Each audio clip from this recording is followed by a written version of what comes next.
Hi everyone, it's me, Krylios, Team Rayceen Productions MC and producer. And with me, of course, is legendary icon, mother, goddess, the one, the only, Rayceen Pendarvis. Hey Rayceen. Hey everybody, greetings and salutations. Yes, and today we have a fabulous guest with us. We have author Kelly Ann Jacobson here with us. We're so happy to have you here. Hey Kelly Ann, how are you? Hi, great. Thank you for having me. Hi, Thank everyone. Thank you so much for being here. We were supposed to have you earlier this year, very earlier in the year, around spring, I believe.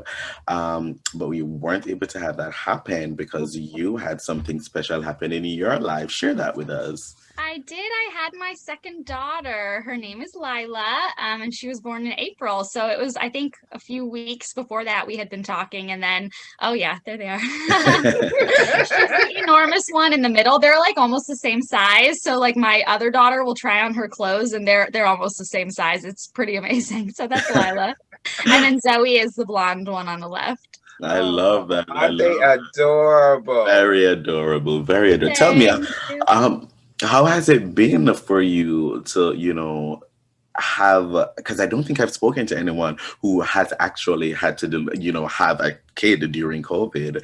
How was that for you, and how has it been, these first few months of her life having to do this during a pandemic? She's one of the few people in the world who's never experienced this earth Yes. pre-pandemic. And it's interesting because even my toddler doesn't remember life before because she's not even 3 yet. And so she'll go, Wow. Mom, what's a mall? And I'm like, oh my gosh, I used to take her to the mall every weekend. That concept means nothing to her anymore. She has no idea Wow. what that is.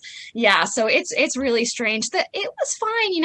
I'm glad it wasn't my first one because I Mhm. kind of know what this experience is supposed to be like. And I got to have that experience. I got to have a shower. I got to see my doctor's face when I delivered my first baby. And so I've had that. And so this time I was kind of like, everyone looks like an alien. That's fine. Like, I can't have anyone with me except my husband. That's fine. We didn't see family. We've really only seen our family like 2 times, since all of this started. And so they've never gotten to hold Lila, because obviously our parents are in the at-risk category. And so it's been difficult. But then at the same time, once you have a baby, you sort of just hibernate for a few months anyway. So at the same Mhm. time, it's sort of just the same. Like we're just hiding here with our baby, doing the same thing every day. So it's kind of not that different in that sense. I Wow. love it. I remember as a youngster when women would have babies, I would be very, very young. This was a different time. But women who once they had their babies, they weren't allowed to have people in the house for a long time. Things were so different from now. It seemed like they stayed in hospital for 2 weeks. Now 3 days and you're out. Yeah, I think this was about 24 hours. They approve you and then they just shove you out the door because they're like they don't want you to be at risk, and so they Of just let you course, leave. yeah. Yeah, and I was like, I can't walk. Like I'm not really sure how that's supposed to work, but no, I did. I got out of there, but it was hard. It's challenging. Wow, wow, wow. It's Well, speaking of motherhood, if I may, I think about every time I watch Games of Thrones. I think of you. I think I think of you every time, and it's so funny. Mother of Dragons, Mother Mother of of Dragons. Dragons. Yes. Do Yes. people who read your books or know about your books, but do they kind of like say Games of Thrones and think of Kelly Ann? Oh yeah, absolutely. My dad just says, "Oh, my daughter writes gay dragons." That's like what he tells everybody, and it's true. I'm like, no, it's literally true. Like it's not a joke. It's just a fact of life. I love I that. I love love it. that so much. Absolutely. And the first time we met, I think the first time we met was at an Ask Racine show, if I'm Hmm. not mistaken. Yeah. And that was the thing, the gay dragon lady. I love how that was, True. I your love it. moniker. So talk to me about that, because as someone who's always been obsessed with fantasy myself, and ever since I was a child, writing, it was always within a fantastical realm. Um, how was that for you, leaning into this, going into this and making this your career, and not only, being a fantasy writer, but with queer characters, queer stories, queer narratives? Talk to me a little bit about that. Yeah, so I love it. Obviously, that's why I've sort of dedicated my life to it. I think fantasy is wonderful because you can literally make the world from the ground up. You can do Yeah. whatever it is you want to do. So if you say like I want intersex people on an alien planet who can turn into bone dragons. That's going to be my book, which, by the way, is a real book that I wrote. I can just do that, and it's totally fine. And so I like that. I like that control. I like that idea of just kind of like seeing what happens, and also sometimes making worlds I consider sort of better than ours in some ways. And it's been interesting to sort of watch what's happened. I think there's a lot more queer fiction now than there was before, and I love that. I love that I've sort of like come into my career as this whole landscape is changing for the better. It's really been a wonderful thing, because I feel like it was hard to get my books published at first. Now it's a lot easier, but I think it would have been impossible before the time when I started publishing. And so that's been really nice to see, especially how those books are coming into the mainstream now, which is really nice. And people are just a lot more open-minded than they were before. I mean, when I first started publishing, my books were under erotica, and they were not erotic, but it was just because they were like, queer characters, not sure what to do with that. You're going to go over here. And I was like, this is very problematic, but thank you for publishing me, so I'm going to go along with it. But yeah, it's really changed a lot. I mean, in 10 years, however long it is I've been publishing books, it's completely different. Wow, that is really a lot. Even thinking about that, I remember one of the first queer books I ever read was actually, now that I've looked at it, I think some of the first couple of books I've ever read that had queer people and queer relationships were fantasy books. When I was at boarding school, and I was maybe 13 at the time, and we could only access the junior section of the library. There was a junior section and a senior section. So the junior section, so I went to a boarding school that's very much like Harry Potter, 7 years, from 12 to 19, that's what it was. So from year 1 to year 3, you're only allowed into the junior section of the library. And from year 4 to year 7, you can use the senior section. Anyways, I was an avid reader, and I used to sneak into the senior section. And then I found this great fantasy book.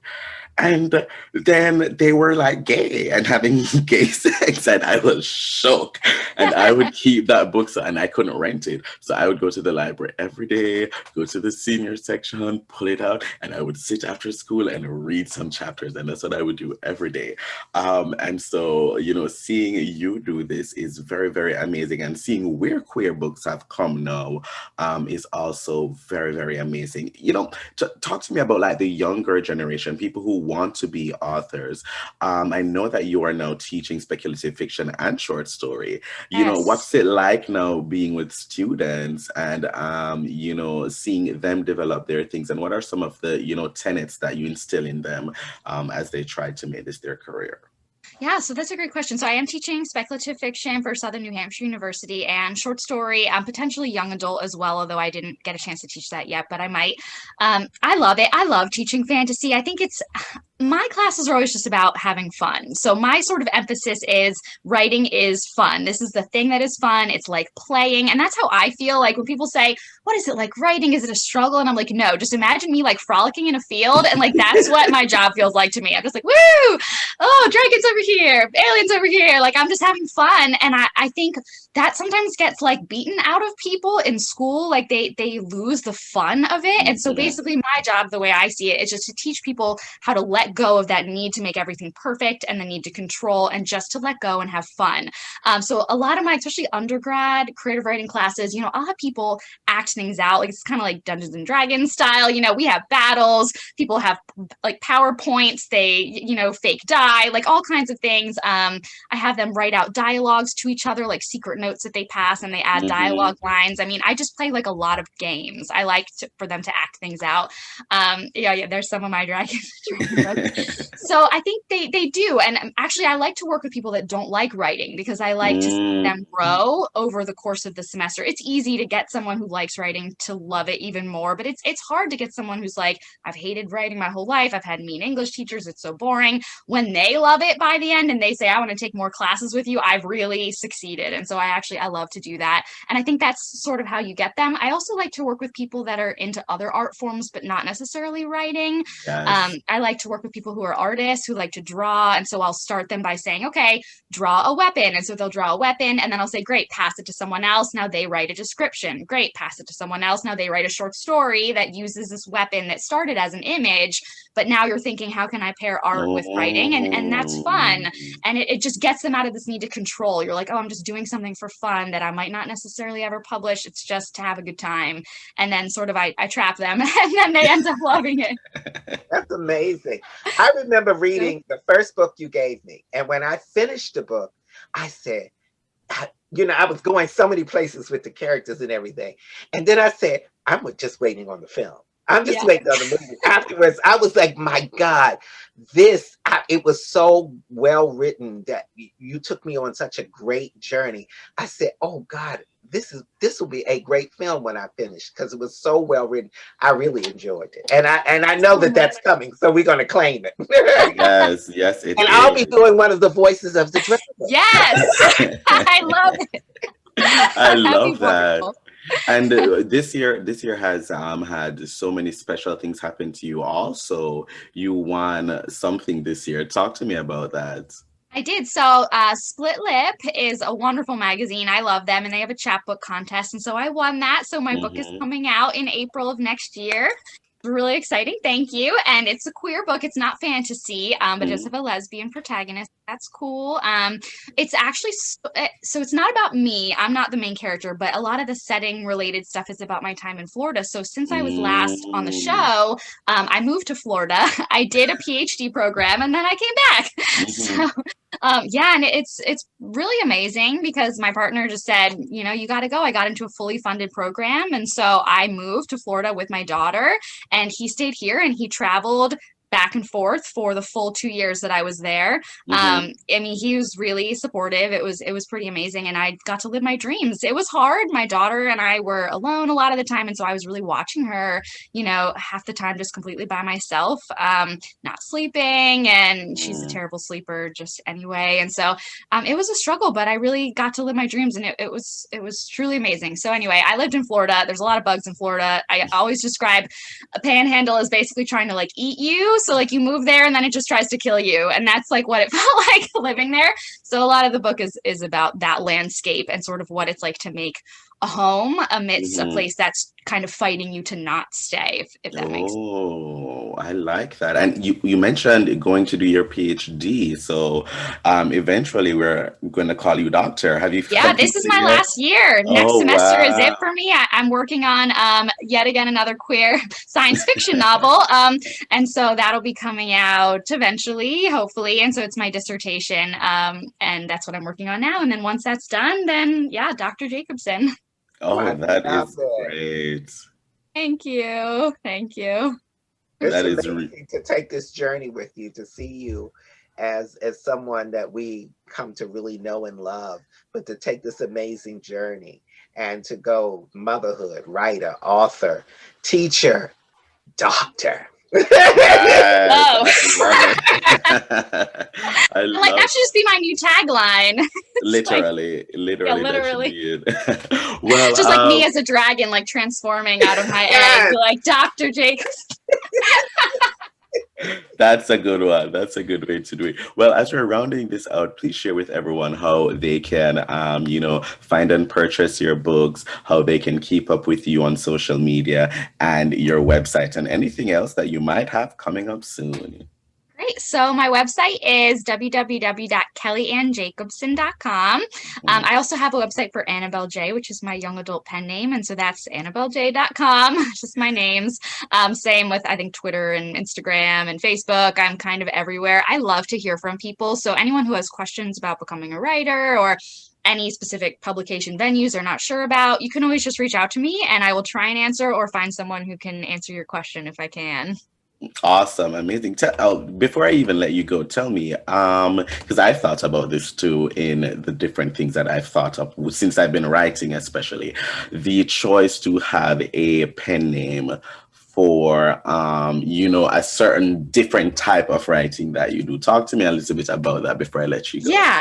So I started doing that because everything's kind of digital now, and it's really easy if you have a different name for someone to go in Amazon and just say Annabelle J, and then the only things that come up are my young adult fantasy and speculative fiction. So it's just an easy way of keeping things separate Mhm. blogs. I will say I've found out I am very lazy about social media, so I'm considering maybe eventually going back to one name again because I currently have like 10 social media accounts because I have like five Wow. under one name and five under the other in different content. It just Hmm. gets be a lot. And so I've considered, I do link them. It's not a secret. So they're linked, on my websites that I am this person and this person. I've appeared at like the Outright Book Festival as both Hmm. people at different events, and no one cares, or just like normal. But they're like, oh yeah, you're Annabelle and Kelly. What's your name again? So yeah, I don't know yet if I'm gonna go back to just using one, but I'm still planning on obviously doing all the same things. It's a lot of work. I will say that. That's the only thing. You have to go to book signings and sign as a different Hmm. person. It's hard to kind of like imagine that far ahead, but I'm signing as Annabelle J and I have to respond to that name. And so I'm debating it now, but that was my reason. I think it makes a lot of sense, especially for people who don't want to have that identity be known. It's really easy to write under really, really separate genres. Or I will say too, if there's a genre people don't take as seriously, like some people want to write like romance, but they also want to write literary fiction in order to get like an Hmm. academic job, it may benefit them to have a sort of secret identity that then won't necessarily play against them in the academic world. So there's a lot of different reasons, but I do have fun with it. I like it. I love that. I love that. And thank you for that. It was great to talk to a writer about that because I've been thinking about it and I'm into it. I'm into it. Thanks so much for joining us today, Kelly Ann. Such a pleasure. Such a pleasure. Thank you. Thank you. And I mean, most of all, to our viewers, thank you for watching. Bye, everyone.